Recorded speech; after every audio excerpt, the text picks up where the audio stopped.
Hello, student. Today we are going to discuss brainstorming activities, icebreakers, and textual question of the poem "The Inchcape Rock." Before we start our all questions activities, just go through the previous videos of this poem, which are explanation, figure of speech, and appreciation. या कवितेचे एक्सप्लेनेशनचे video आणि इतर video आपण डिस्क्रिप्शनमध्ये त्याची link देणार आहोत, ते सुद्धा आपण बघून घ्यावेत. Please see ice breakers activities. First आहे prepare a word register related to marine life sailors. Sailors या शब्दासंदर्भात असणारे वर्ड रजिस्टर आपल्याला लिहायचे आहेत. वर्ड रजिस्टर याचा नेमका अर्थ काय, तर आपल्या सोप्या भाषेमध्ये सांगायचं झालं तर संदर्भीय शब्दसंग्रह असा त्याचा मराठीमध्ये अर्थ होतो. या ठिकाणी सेलर याच्याशी रिलेटेड, याच्याशी संदर्भात असणारे शब्द यांची यादी आपल्याला करायची आहे. म्हणजे सेलर याचा अर्थ खलाशी किंवा नाविक. नाविक म्हटल्यानंतर त्याच्या संदर्भात असणारे शब्द हे आपल्याला लिहून काढायचे आहेत. याचं उत्तर आपण असं तयार केलेलं आहे. सेलर्स याचे वर्ड रजिस्टर: सी समुद्र, बोट नाव, शिप जहाज, वॉयेज समुद्र सफर, आइसलँड बेट, पायरट्स समुद्रातील लुटारू, अँकर नांगर, बायनॅक्युलर दुर्बीण, कंपास दिशादर्शक, फिशिंग नेट मासेमारीची जाळी, लाईट हाऊस दीपस्तंभ, बीचेस समुद्रकिनारे, वेव्ज लाटा, स्टॉर्म वादळ, एअर स्टीम वादळाशी संदर्भात, वेदर हवामान, गन बंदूक, सॉड तलवार, कॅनन तोफ, क्लिपर टाईड असे शब्द आपल्याला भरपूर लिहिता येतात. फक्त या ठिकाणी विद्यार्थ्यांनी लक्षात घ्यायचं आहे, वर्ड रजिस्टर याचा अर्थ काय हे नेमकं या प्रश्नामध्ये आपण जर लक्षात घेतलं तर आपल्याला एक्झाममध्ये जर वर्ड रजिस्टर लिहा असा प्रश्न विचारला तर त्याच्याशी संदर्भात असणारे शब्द आपल्याला लिहिता आले पाहिजेत. लिहिण्याचा आपण प्रयत्न करायचा आहे. म्हणजे उदाहरणादाखल जर आपण डॉक्टर हा शब्द बघितला आणि डॉक्टरचे वर्ड रजिस्टर म्हटलं तर डॉक्टरच्या वर्ड रजिस्टरमध्ये क्रिकेट किंवा बॅट येणार नाही. त्याच्यामध्ये इंजेक्शन, टेथस्कोप, OPD, डिस्पेन्सरी असे शब्द येतील. म्हणजे प्रत्येक शब्दाचा एक वर्ड रजिस्टर असतो, हे फक्त आपण समजून घेणं महत्त्वाचं आहे. Second example, the function of a lighthouse. दीपस्तंभाचं काय काम आहे किंवा त्याची उपयोगिता आपल्याला यामध्ये लिहायची आहे. Please see the function. First आहे टू शो द डिरेक्शन, दिशा दाखवण्यासाठी. To prevent coastal accident, accident थांबवण्यासाठी, अपघात थांबवण्यासाठी. टू हेल्प इन नॅव्हिगेशन, मार्ग दाखवण्यासाठी. To warn ships of dangerous area, एखाद्या ठिकाणी धोकादायक भाग आहे त्याची पूर्वसूचना देण्यासाठी लाईट हाऊसचा वापर केला जातो. नेक्स्ट ॲक्टिव्हिटी आहे पहा, discuss in pairs the various famous rocks in the world and mention the places wear they R. जगामध्ये असे बरेचसे दगड आहेत, रॉक्स आहेत जे प्रसिद्ध आहेत त्याच्या आकारासाठी किंवा इतर गोष्टींच्यासाठी. त्यांची नावं लिहावीत आणि ते कोणत्या ठिकाणी आढळतात त्या ठिकाणचं नावसुद्धा आपल्याला या ॲक्टिव्हिटीमध्ये लिहायचं आहे. आपण 2 कॉलम केलेले आहेत, फेमस रॉक अँड प्लेस. पहिला आहे बॅलन्सिंग रॉक, महाबलीपुरम भारतामध्ये आहे. Horseshoe Bend, Arizona USA. Split Apple Rock और मोराकी बाउल्डर्स न्यूझीलंडमध्ये. Ayers Rock Australia. Golden Rock Myanmar. Turtle Rock Mongolia. Lion Rock Sri Lanka. आपण हे नेटमध्ये सुद्धा अधिक माहिती किंवा याचे पिक्चर्स बघू शकतो. Discuss in pairs and groups the following expression. Take the help of your teacher. खाली काही प्रचलित म्हणी आणि वाक्यप्रचार दिलेले आहेत, त्याचा अर्थ काय आहे हे आपण चर्चेनं सोडवायचं आहे. पहिलं आहे पहा, as you sow so shall you reap. तुम्ही जे पेरता तेच उगवतं. बी आहे, crime gets its own punishment. गुन्हेगाराला त्याच्या गुन्ह्याची शिक्षा ही मिळतेच. What goes around comes around. जसे कर्म तसे फळ. टीट फॉर टॅट, जशास तसे. Evil digs a pit for others but falls in to the same. जो इतरांसाठी खड्डा खणतो तोच त्याच्यामध्ये पडतो. असं कर्माशी रिलेटेड म्हणजे एखाद्या माणसाची कृती आणि त्याचा परिणाम ह्या गोष्टींची सांगड यामध्ये सांगितलेली आहे. थोडक्यात वरील सगळे वाक्यप्रचार काय सांगतात? जैसी करणी वैसी भरणी. नेक्स्ट आहेत textual questions. First, give reasons for the sailors appreciation of the abbot. खलाशी किंवा नाविक हे अबेट या बौद्ध भिक्षुकाचं नेहमी कौतुक का करायचे याची कारणं द्या. ॲन्सर पहा. The abbot who was head of the monk placed a bell on the Inchcape rock to give warning to sailors about the impending danger. Abbot हा एक मठाधीश होता आणि त्यानं इंचकेप रॉक या दगडावरती धोक्याची सूचना देणारी एक घंटा बांधलेली होती. ड्युरिंग रफ सी, समुद्र खवळलेला असताना, the sailors could not see the rock, खलाशांना तो दगड दिसायचा नाही. Clearly and ships faced accident there, आणि यामुळं जहाजांचे त्या ठिकाणी अपघात व्हायचे. But now because of buoy bell, whenever the bell rang the sailors used to thank the abbot for saving their lives. परंतु आत्ता या साधनामुळं, जे इंचकेप रॉकवरती लावलेली धोक्याची घंटा होती, ती वाजल्यामुळं खलाशांना धोक्याची पूर्वसूचना मिळायची आणि त्यांचा जीव वाचायचा. दस, म्हणूनच abbot's idea of installing bell on the Inchcape rock appreciated by all sailors. म्हणूनच की सेलर्सना ही कल्पना, आपला जीव वाचला हे लक्षात आल्यामुळं प्रत्येक वेळेला ते त्या ॲबेट मंकचे आभार मानायचे. सेकंड टेक्स्चुअल क्वेश्चन आहे, guess the meaning of wheeled round. Wheeled around याचा अर्थ सांगा. To make a circle in the sky while flying especially by birds, swirl around by making circle in the sky. पक्ष्यांनी आकाशामध्ये गोल गोल फिरणं यालाच wheeled around असं म्हणतात. आणि हे कशाचं प्रतीक आहे? तर आनंदाचं प्रतीक आहे असे कवितेमध्ये सांगितलेलं आहे. Third, describe the state of mind of sir Ralph. Sir Ralph the rover याची मनस्थिती तुमच्या शब्दामध्ये वर्णन करा असं सांगितलेलं आहे. At last sir Ralph is full of sorrow and regret of his act of cutting the Inchcape bell. सरते शेवटी सर राल्फ द रोवर यांना पश्चाताप आणि वाईट वाटलं की आपण ती इंचकेप बेल कट केल्यामुळे. He is cursing himself in despair and tearing up his hair in frustration, but there is nothing that can be done. Ralph the rover हा स्वतःच्या कृत्याबद्दल स्वतःलाच शिव्याशाप देत होता. प्रसंगी आपले केस सुद्धा तो उपटत होता निराशेमुळं, परंतु आता परिस्थिती हाताबाहेर गेलेली होती. The waves rushed into the ship from all sides to take it down the sea water.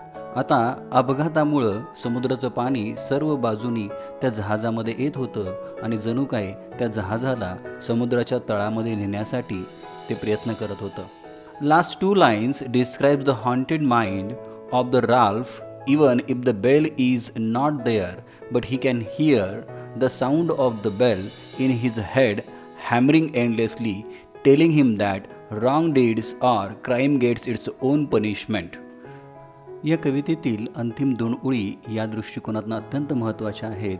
या 2 ओळीमध्ये राल्फ द रोवर याची मनस्थिती आणि त्याचं मन वाईट कृत्यामुळं कसं पछाडलेलं होतं याचं वर्णन केलेलं आहे. त्या ठिकाणी बेल नसतानासुद्धा तो बुडत असताना त्याला बेलचा सतत आवाज हा कानावरती येत होता. जणू काही ती मृत्यूची घंटा अविरत वाजत होती आणि सांगत होती की हे सगळं तुझ्या वाईट कृत्यामुळं आहे, तुझ्या कृत्यामुळंच तुला याची शिक्षा मिळत आहे. Ralph was punished for his deeds. आणि सरते शेवटी राल्फ द रोवरला त्याच्या वाईट कृत्याची ही शिक्षा मिळालेली होती. या संपूर्ण भागावरून आपल्याला काय कळतं की त्याची मनस्थिती त्या केलेल्या कृत्यानंतर बिघडत गेलेली होती, त्याला पश्चाताप झालेला होता, परंतु आता ती वेळ नव्हती. टेक्स्चुअल क्वेश्चन 4 पहा. When the rover spotted the bell, he cut the bell from the buoy. This was an act of, 4 option दिलेले आहेत, हॅट्रेट, अँगर, जेलसी आणि फ्रस्ट्रेशन. ऑब्वियसली उत्तर याचं आपल्याला क्लिअर आहे की त्यानं ही जी कृती केली त्या साधनावरून किंवा इंचकेप रॉकवरून ती बेल जी कट केली, हे फक्त आणि फक्त जेलसी, एबेट ऑफ एबरब्रोथोक याच्या चांगुलपणाबद्दल त्याच्या मनामध्ये द्वेष निर्माण झालेला होता. त्यामुळं third jealousy is correct option. 5th activity आहे textual question. Gargling sound, find the figure of speech. Gargling हा पाण्यामध्ये बुडते वेळी येणारा आवाज आहे आणि तो साऊंड रिप्रेझेंट करतो. म्हणून ॲन्सर काय आहे पहा, ओनोमोटोपोइया नादानुकरण. The sound is expressed in a word. Textual question number 6. O Christ, it is the Inchcape rock. What made the Ralph the rover to exclaim these lines. O Christ हा Inchcape दगड असं तो का ओरडला, काय कारण होतं. ॲन्सर पहा, on the return journey from Scotland they could not know the right location and time. स्कॉटलंडवरून लूटमारी करून परत येत असताना ज्या वेळेला धुकं निर्माण झालेलं होतं त्यावेळेला ते कोणत्या ठिकाणी आहेत आणि काय वेळ आहे हे त्यांना माहिती नव्हतं. There was a lot of haze and darkness surrounding the ocean due to which the sailors couldn't see where they are. अत्यंत जास्त धुकं पडलेलं होतं आणि अंधार होता, ढगामध्ये सूर्यसुद्धा दिसत नव्हता. त्यामुळं खलाशांना त्यांचं नेमकं ठिकाण आणि कोणत्या दिशेने ते चालले आहेत याची काहीच कल्पना येत नव्हती. In the absence of the bell they move cluelessly in the sea. आणि आता इंचकेप रॉकवरती सुद्धा घंटा नव्हती, त्यामुळं कोणत्याही विनासायास ते प्रवास करत होते. कशाचीही मदत त्यांना मिळत नव्हती. दे could not know about shore or the Inchcape rock. त्यांना किनारा किंवा तो इंचकेप दगड कोठे आहे हे सुद्धा काही कळत नव्हतं. Bad weather and the absence of Inchcape bell caused the ship crash against the rock. That sudden crash made rage to explain that line. आणि अशा परिस्थितीमध्ये अत्यंत वाईट वातावरण आणि बेल धोक्याची सूचना देणारी घंटा नसल्यामुळे त्यांचा परिणाम व्हायचा तोच झाला की ते दगडावरती आपटले, अपघात झाला. आणि ज्या वेळेला असा अपघात झाला त्याच वेळेला राब द रोवर याच्या तोंडातून हे उद्गार बाहेर पडले, O Christ, it's the Inchcape rock. Textual activities या ठिकाणी संपतात. Please see brainstorming activities. A one narrate in the group the scene describe in the beginning of the poem. या कवितेची सुरुवात लिहा किंवा वर्णन करा असा प्रश्न विचारलेला आहे. At the beginning of the poem the poet describe that the ocean was काम अँड स्टडी. सुरुवातीलाच रॉबर्ट साऊदी वर्णन करतो की समुद्र हा अत्यंत शांत आणि स्थिर आहे. The waves were small and there was no stir in the air or sea. Therefore they did not move the Inchcape bell. समुद्रामधल्या लाटा ह्या सुद्धा शांत होत्या, स्थिर होत्या आणि छोट्या होत्या. त्याचा परिणाम असा होता की त्यामुळे इंचकेप बेल ही धोक्याची सूचना देणारी घंटा वाजत नव्हती. The ship stood still as the wind blew too slowly. जहाजसुद्धा स्थिर होती कारण वाराच मुळात हा अत्यंत हळूवार होता, मंद होता. The waves didn't give any push to its sail. The ship's keel was upright and still. कवी जहाजांचं वर्णन करताना सांगतो की त्याचं शीड आणि तळातील भाग हा अत्यंत स्थिर होता, आहे तसा उभा होता.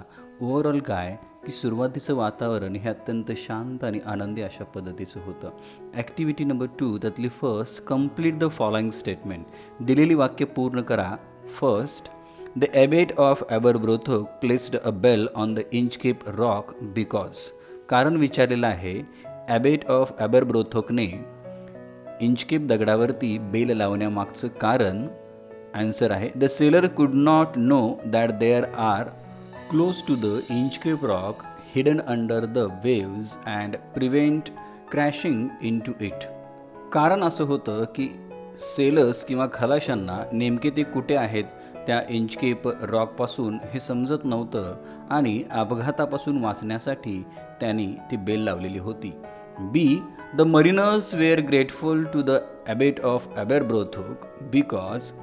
खलाशी ॲबेट ऑफ ॲबरब्रोथोकचे आभार मानायचे कारण he tied the buoy bell to the Inchcape rock and this act of kindness saved many sailing mishaps lives of sailor. कारण असं आहे, इंचकेप रॉक हा धोकादायक दगड आणि त्याची पूर्वसूचना देणारी बेल बांधलेली असल्यामुळं परिणामतः समुद्रातनं येणारी जी जहाजं आहेत ती अपघातग्रस्त होण्यापासून वाचायची आणि खलाशांचे जीव वाचायचे. यामुळं सगळे खलासी ॲबेट ॲबरब्रोथोकचे आभार मानायचे. C, the result of the thick haze that covered the sky was that. परिणाम विचारलेला आहे की त्या दिवशी अत्यंत दाट धुकं होतं, त्याचा परिणाम काय झाला? The ship crashes against the Inchcape rock. ती जहाज जाऊन डायरेक्ट इंचकेप रॉकला धडकली. The rover and his crew sailors meet to the death. आणि याचा परिणाम राल्फ द रोवर आणि त्याचं संपूर्ण टीम खलाशी हे मृत्युमुखी पडले. D. The rover in frustration pull his hair and cursed himself because. रोवरने निराशाने आपले केस उपटले आणि स्वतःला शिव्याशाप दिला, कारण because of his wickedness act cutting the bell. त्याच्या दुष्टपणाच्या कृत्यामुळं जी त्याने बेल कट केलेली होती. The missing bell had been the cause of his tragedy along the ship and crew. He had fallen in to the ditch that he had dug for others. त्यानं जे दुष्टपणाचं कृत्य केलेलं होतं आणि ती बेल नसल्यामुळे त्यांच्या जहाजाचा अपघात झाला आणि परिणामी त्याचं संपूर्ण जहाज आणि त्याच्यावरचे खलाशी हे मृत्युमुखी पडले. त्यानं इतरांसाठी जो खड्डा खणलेला होता त्याच्यामध्येच त्याचा अंत झाला. नेक्स्ट ॲक्टिव्हिटी आहे given below are the events. खाली काही प्रसंग दिलेले आहेत, घटना दिलेल्या आहेत. That give the theme of the poem in a jumbled form. काही विस्कळीत घटनांचा क्रम दिलेला आहे. तो क्रम काय करायचा आहे पहा. Arrange in a proper sequence as per their occurrence. या घटनांचा योग्य क्रम लावायचा आहे, जेणेकरून या कवितेची एक मध्यवर्ती कल्पना तयार होईल. क्रम जो दिलेला आहे तो पहिल्यांदा आपण वाचूया आणि नंतर योग्य क्रम काय बघूया. The waves were so small that they did not move enough to ring the bell at the Inchcape rock. B option आहे. The abbot of Aberbrothok had placed the bell on a buoy on the rock. C. There was a thick haze spread over at the atmosphere. D. Ralph bent over from the boat. And E. Sir Ralph cursed himself in despair and his frustration to tore his hair. Correct sequence काय पहा. Answer first आहे B option. The abbot of Aberbrothock had placed the bell on a buoy on the rock. नंतर आहे A. The waves were so small that they didn't move enough to the ring the bell at the Inchcape Rock. नंतरचा D. Ralph bent over from the boat. C. There was a thick haze spread over at the atmosphere. आणि नंतर E. Sir Ralph cursed himself in a despair and in his frustration tore his hair. घटनाक्रम पहिला काय होता की ॲबेट of ॲबरब्रोथोकनं त्या दगडावरती bell बांधली. दुसरा घटनाप्रसंग होता की समुद्रामध्ये लाटा इतक्या शांत होत्या की त्यामुळे बेल वाजत नव्हती. त्याच्यानंतरची घटना होती राल्फ द रोवरनं ती बेल कापली. त्याच्यानंतर समुद्रामध्ये एवढं धुकं पडलेलं होतं, वातावरण एवढं गडद होतं की समोरचं काही दिसत नव्हतं. आणि शेवटी आपल्या स्वतःच्याच चुकीमुळं स्वतःला तो शिव्याशाप देतो आणि निराशेमध्ये स्वतःची केस उपटतो. हा योग्य क्रम या ठिकाणी आहे. Activity number 3. Describe the qualities of the abbot of Aberbrothok in your own words. खाली एक डायग्राम दिलेला आहे पहा. Qualities of the abbot of Aberbrothok 2 दिलेले आहेत त्या ठिकाणी. Benevolent and big hearted. इतर त्याचे चांगले गुण कोणते आहेत हे आपल्याला लिहायचे आहेत. 4 लिहिणं अपेक्षित आहे. हे उत्तर आपण डायग्रामच्या माध्यमातून सुद्धा लिहू शकतो किंवा आपण या ठिकाणी माहितीसाठी हे काय केलेलं आहे, ॲन्सर टाईप दिलेला आहे.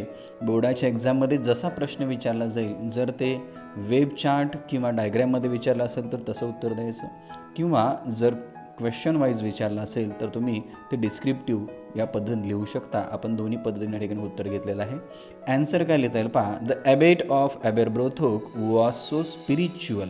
स्पिरिच्युअल याचा अर्थ धार्मिक, काइंड दयाळू, कंपॅशनेट इतरांची काळजी करणारे, अँड ॲर्च्युलिस्ट. आता ॲर्च्युलिस्ट याचा अर्थ काय पहा. वेल बिईंग ऑफ अदर्स इतरांचा विचार करणारे. He was distressed to see ships meeting their end due to the hidden rock in the sea. Installing the bell was a clever way to warn the sailors to steer clear of the danger. जेव्हा जेव्हा अपघातग्रस्त जहाज ते बघायचे त्यांना अतिव दुःख व्हायचं आणि याच्यावरती पर्याय म्हणून त्यांनी या धोक्यापासून वाचण्यासाठी इंचकेप बेल त्या ठिकाणी लावलेली होती. Activity question 4. Jealousy is the most incurable defect. Justify. प्रश्नाचं स्वरूप कसं आहे पहा, जस्टिफाय. आता जस्टिफाय याचा अर्थ न्याय देणे किंवा त्याच्या बाजूनं उत्तर मांडणे, बोलणे. इथं वाक्य दिलेलं आहे, द्वेष हा असाध्य रोग आहे. याच्या बाजूनं न्याय देणारी वाक्य आपल्याला लिहायची आहेत. ॲन्सर असं लिहिता येईल, jealousy usually refers to thoughts or feelings of insecurity and concern about others fame and dignity. ईर्ष्या म्हणजे आपल्या मनामध्ये पहिल्यांदा इतरांच्याबद्दल असुरक्षेची भावना निर्माण होते आणि ही असुरक्षेची भावना त्याच्याकडं असणारा पैसा, संपत्ती, मान, सन्मान किंवा कीर्ती याच्याबद्दल आपल्या मनामध्ये अधिक चिंता वाढत जाते. उदाहरणार्थ, we feel jealous about a person who have luxury posh car and belongings. जर आपल्याकडे एखादी पॉश कार किंवा अधिक भौतिक सुविधा असतील तर त्या व्यक्तीबद्दल आपल्याला द्वेष किंवा हेवा वाटत असतो. In the poem The Inchcape Rock, Sir Ralph the Rower had jealous about the abbot of Aberbrothock's fame and his kindness of putting a warning bell on the perilous Inchcape Rock. या कवितेमध्ये सुद्धा Ralph the रोअरला ॲबरब्रोथकच्या प्रसिद्धीबद्दल हेवा वाटत असतो, कारण लोकांचा किंवा खलाशांचा जीव वाचवणारी इंचकेप बेल त्यानं बसवलेली होती. त्यामुळं त्याची प्रसिद्धीही वाढत आहे आणि त्याच्या दयाळूपणाबद्दल त्याच्या मनामध्ये ईर्ष्या निर्माण होत होती. This floating bell saved several lives but in the fit of jealousy he cut off the bell and try to end the abbot's fame. आणि या ईर्ष्येचा परिणाम असा झाला की या तरंगत्या बेलनं बऱ्याच जणांचे जीव वाचवले आणि हेवेपोटी किंवा मत्सरापोटी त्यानं ती घंटा तोडली आणि त्याचं असं मत होतं की ही इंचके बेल कट केल्यानंतर त्याची प्रसिद्धी आपोआप कमी होईल आणि त्याला बदनामीचा सामना करावा लागेल. He did this wicked act out of jealousy. त्यानं हे वाईट कृत्य मत्सर आणि हेवेपोटी केलं. As he could not accept the popularity of good abbot and wanted to defame him. Ralph the रोअरला ॲबेटची लोकप्रियता मान्य नव्हती आणि म्हणून त्याला बदनाम करायचं त्यानं ठरवलेलं होतं. The act of cutting bell had been the cause of his tragedy along with ship and crew. घंटा कापण्याच्या कृत्यामुळे त्याचं जहाज आणि संपूर्ण दल किंवा सेलर्स यांच्यावरती शोकांतिकेची वेळ आली. सगळेजण मृत्युमुखी पडले. हे कारण त्यासाठी कारणीभूत ठरले. Thus, the rower's jealousy about the abbot never cures unto the last. It is his defected emotions leads to death. आणि अशा प्रकारे ॲबॅटबद्दल असणारा मत्सर हा शेवटपासून त्याच्या मनातून गेला नाही आणि त्याच्या मनामध्ये, रोअरच्या मनामध्ये असणारा हा दोष होता आणि याच दोषामुळं, या त्याच्या दोषाच्या भावनेमुळं त्याला मृत्यूकडं ओढलं गेलं आणि त्याच्यामध्ये मृत्यू झाला. म्हणजेच हा एक इनक्युरेबल, कधीही न बरा होणारा असा हेवा त्याला शेवटी मरणापर्यंत घेऊन गेलाच. म्हणजेच या ठिकाणी आपण या वाक्याचं जस्टिफिकेशन केलेलं आहे, त्याला न्याय दिलेला आहे. वाक्य असं होतं, jealousy is the most incurable defect. Incurable याचा अर्थ कधीही बरा न होणार, कधीही इन द सेन्स काय, शेवटपर्यंत. आणि रोअरच्या शेवटीपर्यंत त्याच्या जेलसी मनामधनं गेली नाही. Activity number 5. But the rower's mirth was wickedness. Explain this line in your own words with the help of the poem. Activity काय आहे पहा, या ठिकाणी वाक्याचं एक्सप्लेनेशन करायचं आहे. वाक्य असं आहे की रोवरचा आनंद हा त्याचा दुष्टपणा होता, त्याची आसुरी वृत्ती होती, हे आपल्याला एक्सप्लेन करायचं आहे. आता ॲन्सर काय देतील पहा. Sir Ralph the rover had a resentment about the abbot of Aberbrothok's fame and his a kindness. Ralph the rover या लुटारूला साधू ॲबेट ऑफ अबरब्रोथोक याच्या प्रसिद्धी आणि चांगुलपणाबद्दल विशेष अशी चीड होती. So on the coming voyage to Scotland shore he had a wicked plan to defame Aberbrothok. आणि स्कॉटलंडच्या किनाऱ्यावरती परतीचा प्रवास करत असताना ॲबेट ऑफ अबरब्रोथोकला कसं कमीपणा दाखवता येईल याच्याबद्दल त्याच्या मनामध्ये अत्यंत दुष्ट असा एक प्लॅन होता. ही फिक्स्ड हिज आय. आता या ठिकाणी फिक्स्ड आय याचा अर्थ टार्गेटेड किंवा टार्गेटेड टू डिमॉलिश. त्यानं आपली नजर त्याच्यावरती स्थिरावलेली होती, म्हणजे त्यानं आपलं टार्गेट म्हणजेच आपलं पुढचं ध्येय त्यानं ठरवलेलं होतं. काय ध्येय ठरवलेलं होतं, टार्गेट काय होतं पा, on a tiny darker spec.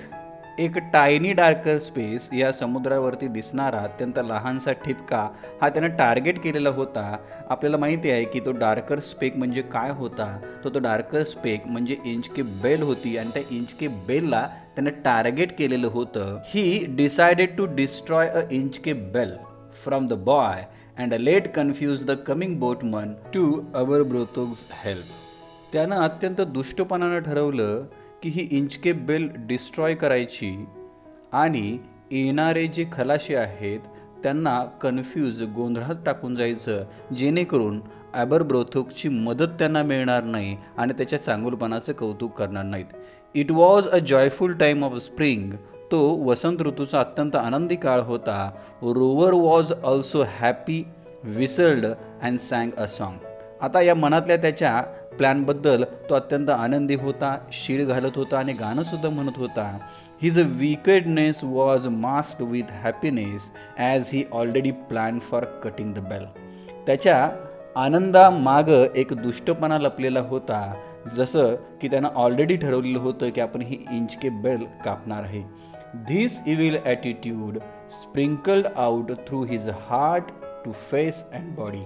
आणि हा दुष्टपणा, हा चुकीचा दृष्टिकोन त्याच्या मनामधनं बाहेर येऊन त्याच्या चेहऱ्या आणि बॉडीमधनं सगळ्यांना आपल्याला दिसत होता. म्हणजेच या ओळीचा अर्थ आपल्याला लक्षात येतं की रोवर्स मर्थ वॉज विकेडनेस.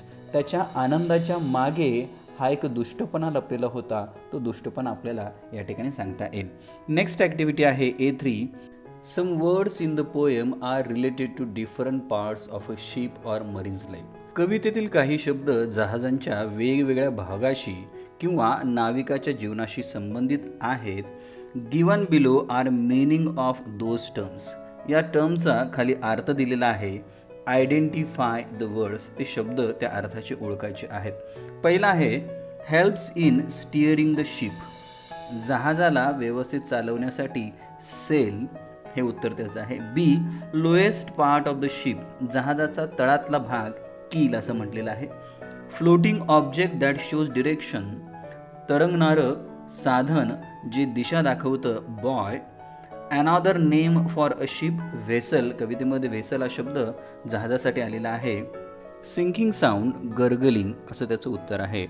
स्टुडंट्स, या ठिकाणी ब्रेनस्टॉर्मिंग ॲक्टिव्हिटीजमधील जे फॅक्च्युअल बेस्ड क्वेश्चन्स आहेत किंवा ज्याला आपण शॉर्ट क्वेश्चन्स म्हणता येतील, ॲक्टिव्हिटीज म्हणता येईल, ह्या ॲक्टिव्हिटीज या ठिकाणी संपतात. आपण सेकंड पार्टमध्ये ज्या रायटिंग स्किलच्या ॲक्टिव्हिटीज आहेत त्या बघणार आहोत. So student, be ready for second part. Thank you very much. Once again. Please like, share and subscribe.